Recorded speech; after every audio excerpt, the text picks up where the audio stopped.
మంది క్రైస్తవులు ప్రియ దేవుని బిడ్డలారా జీవాన్ని పొందుకున్న వ్యక్తులే, యేసుక్రీస్తును అంగీకరించిన వ్యక్తులే, బాప్తిసము తీసుకున్న వ్యక్తులే, ఆ జీవమును స్వీకరించిన వ్యక్తులే.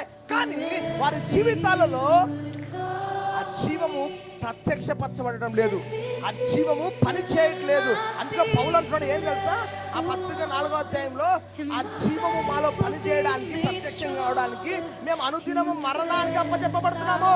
హల్లెలూయా. అర్థం ఏంటంటే ఆ జీవము మనలో పనిచేయాలంటే మనము నేను అనేది చావాలి.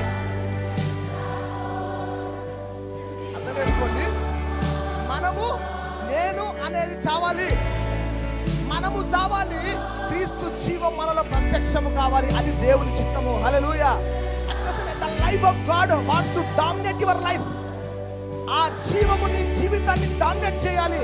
ఆ జీవం పొందుకున్న నీవు ఆ జీవాన్ని కలిగి ఈ లోకంలో జీవించాలి.